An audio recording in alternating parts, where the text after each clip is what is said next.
As an avid K-pop fan, my life was forever changed when I went to the SMTOWN live concert in Los Angeles in 2010. It was a concert that was the first of its kind in the US, and as a major BoA fan, the concert helped solidify my love for the genre and all the artists that I saw that evening. I used the clips I took to make my first videos on YouTube and was inspired enough to look into moving to Korea the next year. It basically solidified my love for the genre, and I just fell right into the dark abyss and haven't gotten out of it since. Do yourself a favor and turn away. You don't want to come down here. I moved to South Korea in April 2011 to become an English teacher. Just before then, BIGBANG had just debuted, and interestingly enough, my first K-pop experience was seeing them at Lotte World in front of a small audience. We saw them perform 2 songs where they premiered their soon-to-be-released song, Tell Them.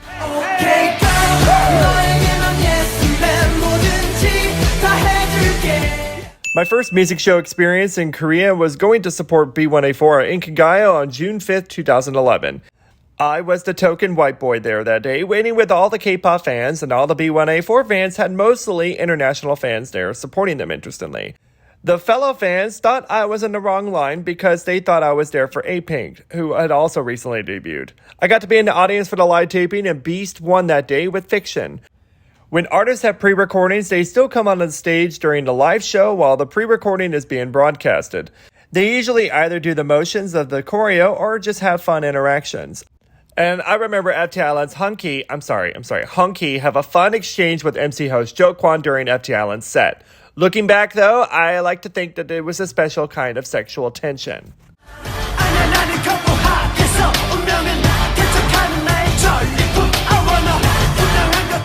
Later that year in 2011, I attended my first full-length K-pop concert for one artist, and it was the opening night of Super Junior Super Show 4.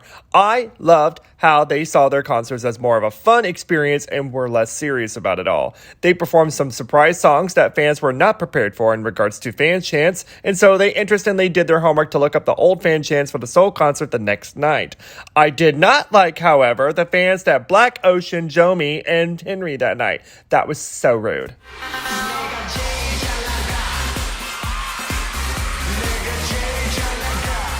Not long after, I returned to the same venue to watch the YG family concert. This was a big night because I watched Psy before he became the Psy we know today, and this was Daesung's triumphant return to the stage after his infamous car accident that killed a man earlier that year. My biggest takeaway from the day was more about standing in the pit area for the entirety of the concert. My ass burned so many calories that I was famished when the concert was over. And I did not look cute, and I was an angry bitch.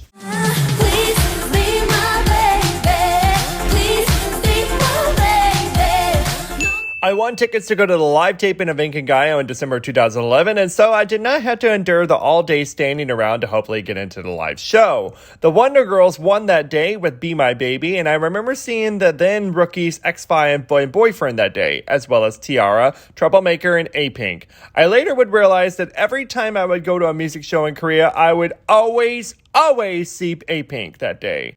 And I usually saw the same hormonal fanboys screaming incessantly during the entire set. It was a special time. I'll have what they're having, thank you very much.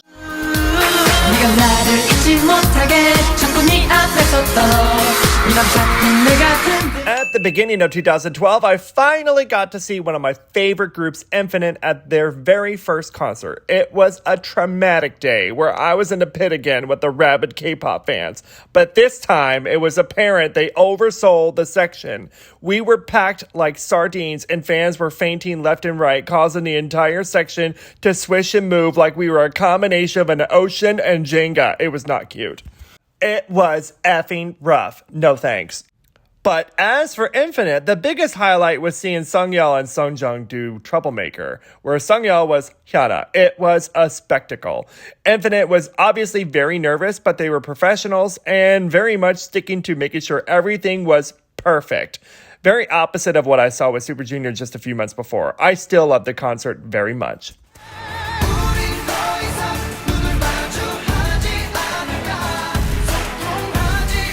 In an unforgettable turn of events, I luckily won the lottery and got to be at the debut showcase for EXO. My text showed me I was number 55 in line, and I had an amazing seat, and I got to witness EXO premiere Mama that day.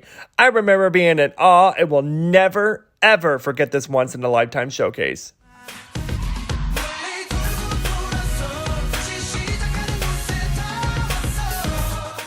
And so after the showcase the next weekend, I decided to take advantage of going to their debut stage on Inkigayo. In a rare case, since their album had not released yet, you could simply just show up in line to go pre-recordings. And I also got to go to the live show that day too. I remember Baekhyun getting his eye hurt from the pyrotechnics, and he made up some stupid cliche line that he wanted to come back for his fans. I didn't buy it. My bra did not unsnap. I also feel like I saw Emma Watson that day, who peeked in to watch the show. I knew she was in Korea at that time, but that's also unconfirmed. I even made a lifetime friend that day, and all in all, it was just a big but another eventful day.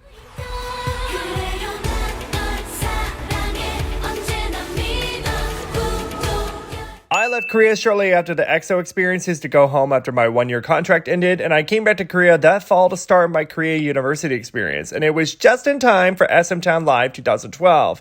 I was so excited, but the downside of this is that it was outside, and the sound was terrible, and it rained. It was not my favorite SMTOWN concert, but I was still excited to see all my faves again.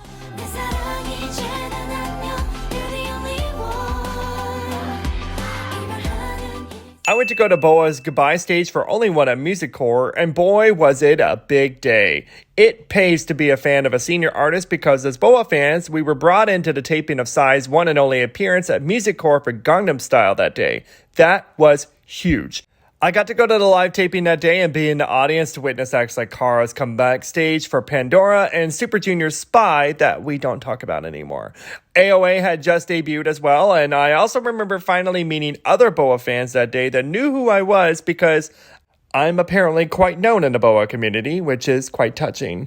This was my favorite music show adventure.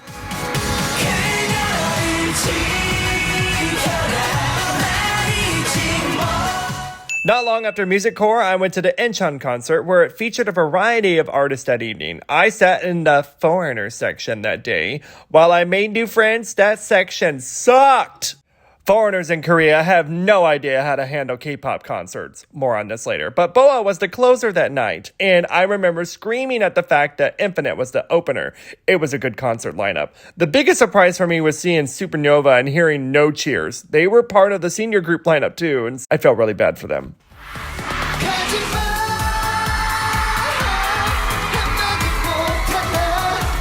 By this point, I wanted to complete the original trifecta and attempt Music Bank by going to support TVXQ. Music Bank is a very difficult show to get into. After arriving at 6 a.m. and waiting around all day, there were concerns that TVXQ had no time to pre-record with an audience before the live taping.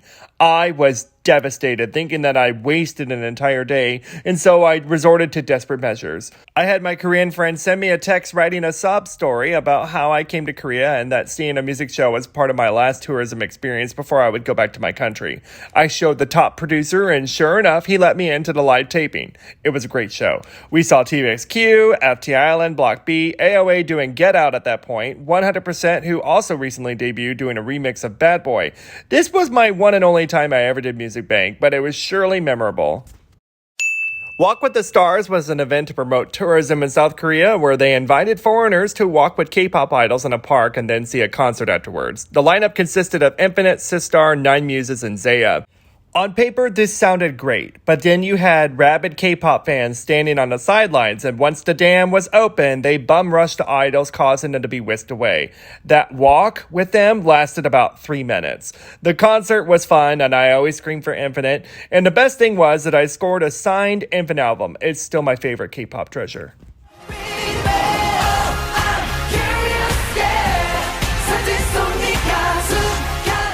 Another lottery I won, Inkigayo was holding a special K-pop festival episode. A ton of acts came back for the special episode, and the highlight for me was staying after the show to be in the side audience for the tapings of Sondambi, Boyfriend, and B1A4's pre-recorded performance for the following week's episode. I had a small interaction with B1A4 that I will never forget. They are just the sweetest.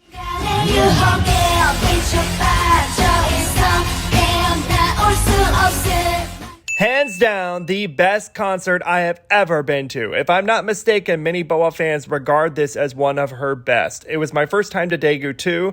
My friend and I both said unbiasedly that this concert was perfect. The pacing, the choreo, the moments, the vocals, the set list, all wonderful. Top-notch stuff. She is a seasoned pro. She is a queen for a reason, and that throne is still hers.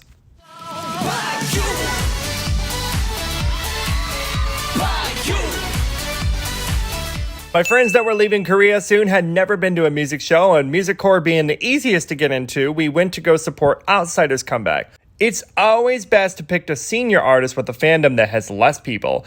Outsider checked all those boxes, and so we got into live taping that day. All very eventful. Beast and Infinite fandoms were in this potential war. I will never forget this sassy Zaya fan who was channeling as inner Kwang-hee the entire time. BAP fans were camped out this entire day to be at the recording of their new single recording taking place after the show. It ended up being Badman, and we just know how that song was received, so oof.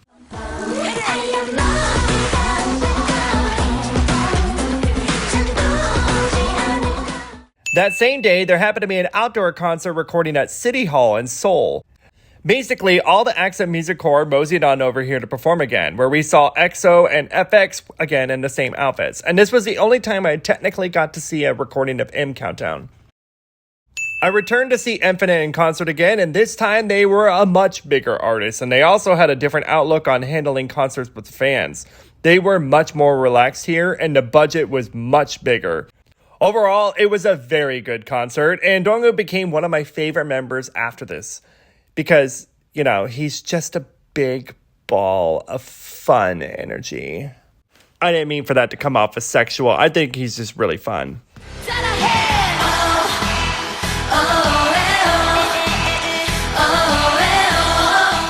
This time around for the Incheon concert, I got tickets in the Korean audience section. I was not going to sit with the foreigners again, and boy was it so much different. I ended up with the Girls' Generation fans, and the energy was unforgettable with both male and female screaming in unison.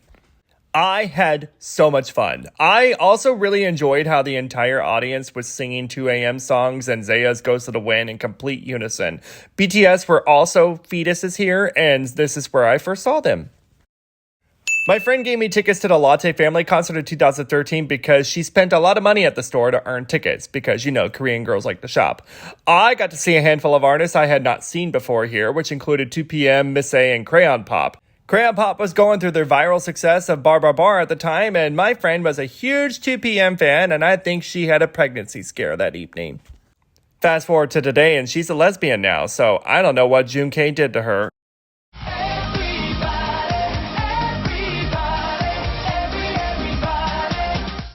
By the COEX Mall, they were holding a concert that was going to be live streamed on YouTube to premiere SHINee's new song, Everybody. Of course, I was there in the audience, and we got to see Infinite, Girls' Day, and EXO as well. It was another little fun concert, and as you can tell by now, I was a pro at finding all these free K-pop concerts. I was basically a K-pop hoe running around Seoul, and I liked it. My friend and I on a whim went down to Pyeontaek to catch an outdoor concert because Boa was going to be there. She was the opener because she had to leave afterwards to do a Guinness event that she was the spokesperson for at the time, so my friend bailed on me shortly afterwards. Thanks. So I stayed in the cold to watch Teen Top, Kim Tae-woo, SMTOWN, and After School.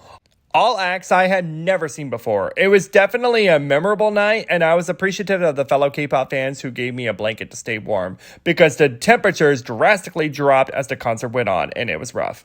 This Texas boy is not fit for cold climates, thank you very much.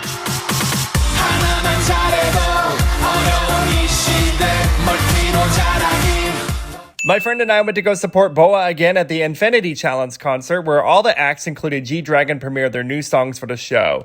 The concert was honestly alright. Looking back, I think this night ended up being more controversial than positively memorable, sad to say.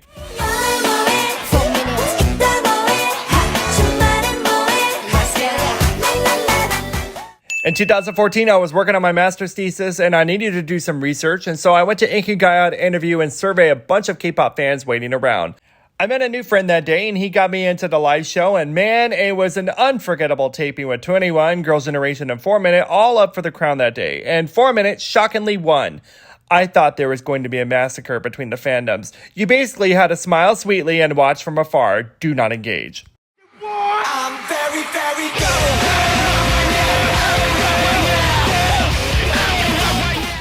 And In another memorable experience, my friends and I were part of this foreigner dance crew where we had to learn K-pop choreo to perform as part of the opening acts for the Dream concert in 2014. There were about 60 of us, and we prepared for several days to perform in front of 55,000 people in the stadium. It was such an exhilarating rush. I saw Vix's N backstage as he was one of the hosts, as well as Gongchan of B1A4. We practiced before GOT7 did their rehearsals, and they were babies. I also witnessed the infamous EXO-L walkout where the fans left during Girls' Generation's set. It was rude. But nonetheless, this concert experience was such a mind-blowing memory that I will never forget.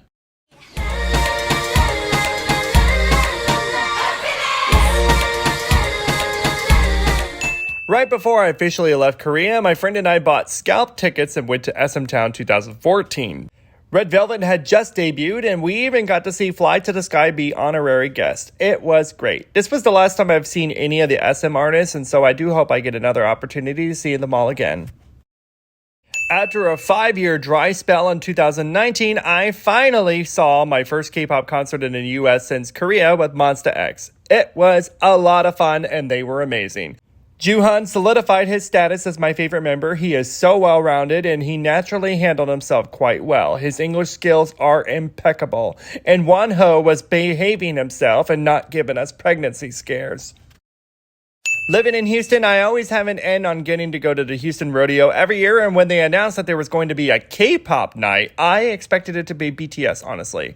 To my surprise, it was NCT 127, and so I went to this concert right during the midst of COVID, making its waves across the world. I was shocked that NCT was even able to come to the US to perform. The whole thing was so controversial. Sure enough, we watched in a lower than normal attendance, and then the rodeo was shut down the next day, citing the COVID pandemic and ongoing shutdowns. But hey, I saw them. I was most excited for Superhuman, and Yuta had the most screams that night. It was definitely his era. First K-pop concert after COVID was 17 last year for me, and it was my partner's first K-pop concert ever. He instantly recognized all my overplayed songs, such as Rock With You, because when they performed that song, I felt the side-eye from him. He was very familiar with it. We ended up having terrible seats, but I still enjoyed this concert. There were no Dino and Minkyu, though, because they were out with COVID. I can't believe Minkyu stood me up like that. Shortly after, we saw Card, which was much more intimate. They played all their title tracks, and we had fun because this was their first outing since JSEF returned from the military, and it was their last leg of the concert of the tour. It was during this concert that my partner was secretly promoting me and telling people that I was a YouTuber. I was so embarrassed, but he also bought one attendee a Card shirt for her. It was very touching. He's a keeper, y'all. My partner and I went to the ONEUS concert just recently, and they were wonderful. What really shocked me was at the end, the members were running around the audience during the encore. I did not expect to see such up-close and personal interactions from the members. Hwanu was literally a slap away from me. Wow. I also really enjoyed their special stage montage. I did not expect to see a male cover of Pink Venom, but they killed it.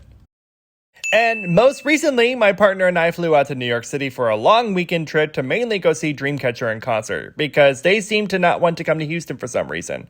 Rude. I loved the concert. I was so happy to see the support they have here in the US. They are loved, y'all. I also never realized how insane Suwa is. That girl is off her rocker, and I am here for it. I also loved how the encore set featured all of their anniversary songs. It was wonderful.